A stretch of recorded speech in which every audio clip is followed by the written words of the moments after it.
నమస్కారం, welcome to I dream. నేను విజిత. ప్రస్తుతం మనతో పాటు ఉన్నారు ఇస్కాన్ టెంపుల్ నుంచి ప్రణవానంద ప్రభుజీ గారు. వారు ముంబైలోని గోవర్ధనికో విలేజ్లోని ఆశ్రమంలో సేవ చేస్తూ వారి ప్రవచనాల ద్వారా కృష్ణతత్వాన్ని, కృష్ణుడి యొక్క లీలను మనకు తెలియజేస్తూ ఉంటారు. ఇప్పుడు ప్రభుజీతో మాట్లాడదాం. నమస్కారం గురుజీ. హరే కృష్ణ. నమస్కారం అండి. బాగున్నారా? బాగున్నాను ప్రభుజీ, మీరు ఎలా ఉన్నారు? బాగున్నా అండి. చాలా సంతోషంగా ఉంది ప్రభుజీ మీతో ఇలా కలవటం, మీతో మాట్లాడటం. ప్రభుజీ, కృష్ణతత్వం అంటుంటారు. అసలు కృష్ణతత్వం అంటే ఏంటి ప్రభుజీ? మీరు ప్రేమ గురించి విన్నారా? వినే ఉంటారు. విన్నాం. ప్రేమ, పరిపూర్ణమైన ప్రేమతత్వమే కృష్ణతత్వం అంటే. ఓకే. అయినా మూర్తీభవించిన ప్రేమ స్వరూపం, మూర్తీభవించిన ఆనంద స్వరూపం. భగవంతుడి గురించి మన శాస్త్రములలో సత్ చిత్ ఆనంద స్వరూపము అని భగవంతుడి గురించి అంటారనమాట. ఇప్పుడు చూడండి, కృష్ణుడి లీలలు ఎటువంటిది అని అంటే, ఎవ్వరు ఆయనని ఏ విధంగా ఆశ్రయించినా సరే ఆయనని అట్రాక్ట్ చేసేస్తారనమాట. ఆకర్షణ మనకి మన మన గ్రావిటీ అని అంటారు. మన భూమికి ఉంటుంది గ్రావిటేషన్ ఎనర్జీ. అది ఏం చేస్తుంది అని అంటే, పైకి ఏదైతే ఉంటుందో దాన్ని కిందికి లాగేస్తుంది అనమాట గ్రావిటీ వల్ల. కానీ కృష్ణుడు ఎలాంటి వాడంటే, ఎంత కింద పడిపోయిన వాడినైనా సరే పైకి లాగేస్తూ ఉంటాడు. అది ఆయన దగ్గర ఉండే శక్తి అనమాట. ఆయన యొక్క లీలల చేత, ఆయన యొక్క చేష్టితముల చేత, ఆయన యొక్క అద్భుతమైన తత్వం చేత అందరి మనసుని కూడా ఆకర్షించే వ్యక్తి కృష్ణుడు. అయితే ఇప్పుడు చూడండి, చిన్నపిల్లల్ని బాలలీలలు చేసి ఆకర్షించారు. అటు చిన్నపిల్లవాడుగా ఉన్నప్పుడు గోపికలందరినీ కూడా ఆయన ఆశ్రయించారు. దాని తర్వాత పెద్దగా అయ్యాడనుకోండి, మిగతా వాళ్ళందరూ తన యొక్క ఫ్రెండ్స్, తర్వాత ఇంకా యంగ్ గోపీస్ అందరూ కూడా కృష్ణుడిని ఆశ్రయించగలిగారనమాట.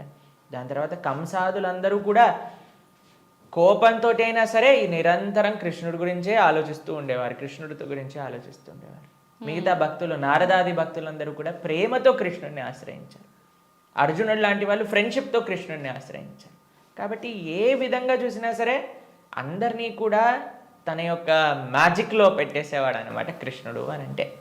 కృష్ణతత్వం మనకి అన్నిటికంటే పరిపూర్ణమైన తత్వము అని చెప్తారు భగవద్ అవతారములలో. మనకి భాగవతం చెప్తుంది, సాక్షాత్గా అన్ని అవతారముల యొక్క ఏదైతే మూల కారణం ఉందో అది కృష్ణతత్వం అని కూడా మనకి చెప్తారు శ్రీమద్ భాగవత ప్రమాణంగా చూస్తే. ఓకే. అయితే స్వామి అద్భుతమైన ప్రేమ, ధర్మము, ఆనందము వీటన్నిటితో కూడుకున్న తత్వమే కృష్ణతత్వం అన్నమాట. ఓకే. అయితే ప్రభుజీ, హిందువులు కృష్ణుణ్ణి అసలు ఎందుకు పూజించాలి ప్రభుజీ? హిందువు అని అంటేనే రామకృష్ణాదులందరినీ కూడా ఆరాధన చేసేవారే. సనాతన ధర్మానికి ఒక మూల స్తంభం, లేదా ఒక విధంగా చెప్పాలి అని అంటే సనాతన ధర్మానికి ఒక అన్నిటికంటే ముఖ్యమైన గ్రంథం మనకి భగవద్గీత. కృష్ణుడిని గీతాచార్యుడు అని అంటారు. కృష్ణం వందే జగత్ గురుం. మనందరికీ గురువు ఎవరు అని అంటే అది శ్రీకృష్ణుడే. గీత ద్వారా అసలు హిందువు అని అంటే ఏంటి, సనాతన ధర్మానికి చెందినవారు అని అంటే ఏంటో తెలుసా అండి? మనకి భగవంతుడి పైన నమ్మకం ఉంటే మనం హిందువులం కాదండి, మనం సనాతన ధర్మానికి చెందిన వాళ్ళం కాదు. మన శాస్త్రముల పైన నమ్మకం ఉంటే మన హిందువులం అవుతాం. చాలా మంది అనుకుంటారు, మేము గుడికి వెళ్తామండి, మేము బొట్టు పెట్టుకుంటామండి, మేము భగవంతుడికి అగరబత్తి తిప్పుతామండి కాబట్టి మేము హిందువులం. Sorry sir, you are not Hindu.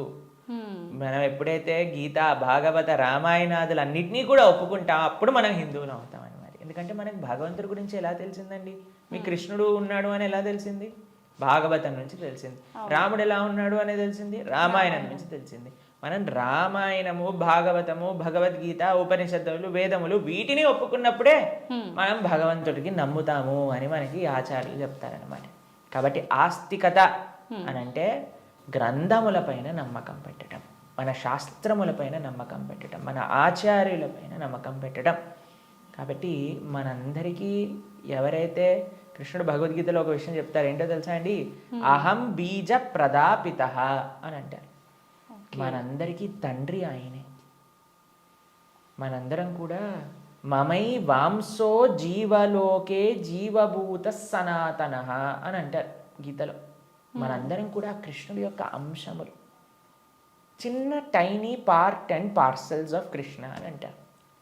అంటే మీకు ఎక్స్ప్లెయిన్ చేయాలి అని అంటే, ఒక పెద్ద బంగారపు ముద్ద ఉందనుకోండి, 1 kg బంగారపు ముద్ద ఉంది, మీకు ఒక ఉంగరం చేయించుకోవాలి అని అందనుకోండి, దాంట్లో కొద్ది బంగారం తీసి మనం ఉంగరం చేయిస్తాం. కృష్ణుడు ఆ బంగారపు ముద్ద లాంటి వారు అనమాట. మనమేమో చిన్న చిన్న ఉంగరం లాంటి వాళ్ళం అనమాట. కాబట్టి మనకి కృష్ణుడికి ఉండే సంబంధం ఏంటి అని అంటే, జీవేర స్వరూపహోయ్ కృష్ణేర నిత్యదాస్.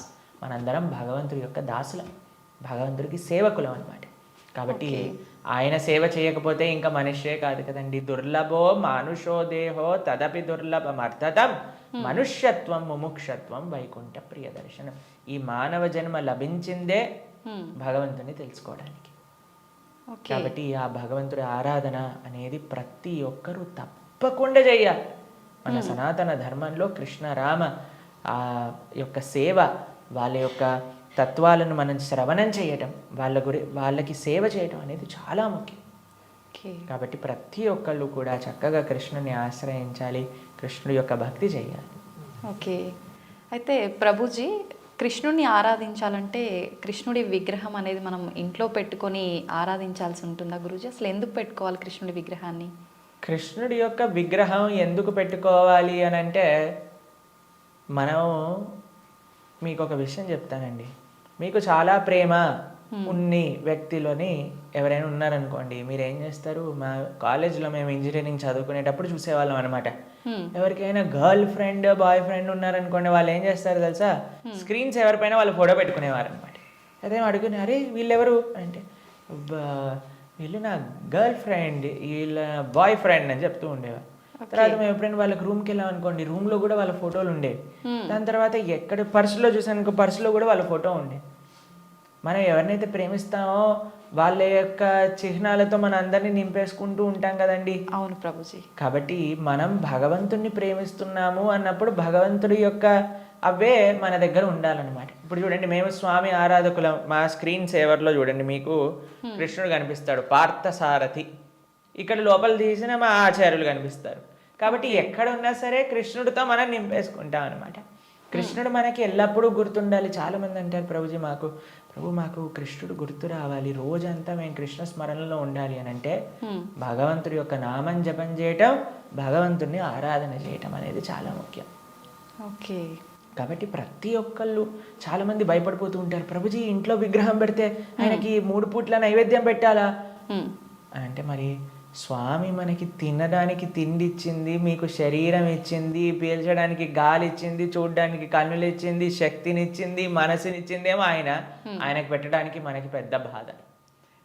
ఆయన నుంచి అన్ని వాడుకోవడానికి అయితే అప్పుడేం అడగట్లేదు, ప్రభుజీ మేము ఇంత వాడేసుకుంటున్నాం కృష్ణుడి దగ్గర నుంచి అని ఎవరు అడగాల్సిన అవసరం లేదు. కానీ కృష్ణుడికి ఇచ్చేటప్పుడు మాత్రం 3 పూటలా పెట్టాలా అండి నైవేద్యము అని అడుగుతారు. నిజంగా అలా పెడితేనే కృష్ణ పరమాత్ముడు మనందరినీ అనుగ్రహిస్తాడా ప్రభుజీ? మీరు ఒక్క విషయం చెప్తానండి. మీ ఇంటికి ఒక గెస్ట్ని తీసుకొచ్చారు, ప్రభుజీ గెస్ట్కి 3 పూట్ల పెడితేనేనా అండి ఆయన పట్ల ప్రేమ ఉన్నట్టు? ఆయన ఉపవాసం ఉంటే నాకేముందండి, ఆయన వచ్చి అక్కడ ఉన్నాడు, ఆయనంతా ఆయన ఉంటాడు, ఆయనకి ఏదైనా ఆకలేస్తూ వండుకొని తినమనండి అని అంటారండి గెస్ట్ని ఎవరినైనా? లేదు ప్రభుజీ.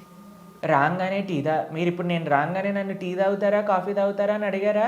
అవును ప్రభుజీ. మరి అడగకుండా పర్వాలేదులే ఈయన వచ్చాడు కదా, ఈయన ఇష్టం ఉన్నట్టు ఈయనని కూర్చొని ఈయననే మైక్ సెట్టింగ్ చేసుకొని ఈయననే షూటింగ్ చేసుకొని వెళ్ళిపోని ఇవ్వండి అంటారా? లేదు ప్రభుజీ. కాబట్టి మనం ప్రేమతో భగవంతుని పిలిచినప్పుడు, భగవంతుడు వచ్చినప్పుడు ఆయనకి సేవ చేసే బాధ్యత కదండి మనకి.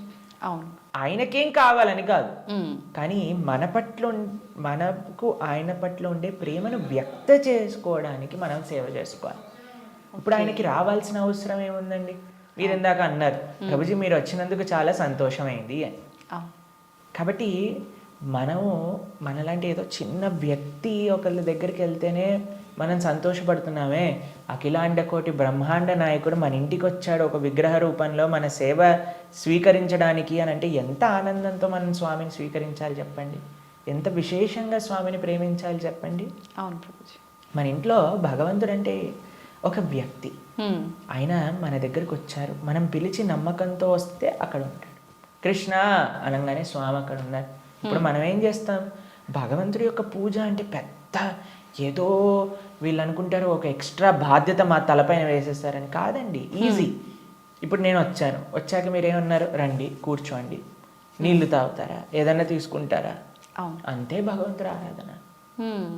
స్వామి వచ్చావా, తర్వాత కూర్చోబెట్టడం, ఆసనం సమర్పణ చేయటం, తర్వాత అర్ఘ్య పాద్య ఆచమనీయాలు ఇవ్వటం. తర్వాత మీరు ఇంటికి గెస్ట్ వచ్చారనుకోండి, అయ్యా వాష్రూమ్ యూస్ చేస్తారా, స్నానం చేసి రండి, ఫ్రెష్ అప్ అవ్వండి అంటారు కదా, స్వామికి స్నానం చేయించటం. దాని తర్వాత ఏం చేస్తారు, చక్కగా వస్త్రాలు ఇస్తారు, టవల్ ఇస్తారు, చూసుకోవడానికి వస్త్రాలు వేస్తారు. అయ్యా హాయిగా కూర్చోండి, మీకు భోజనం తయారు చేసి వచ్చాం, చక్కగా రండి, టిఫిన్ చేయండి, భోజనం చేయండి అని చెప్తాం. భగవంతుడికి నైవేద్యం పెట్టడం.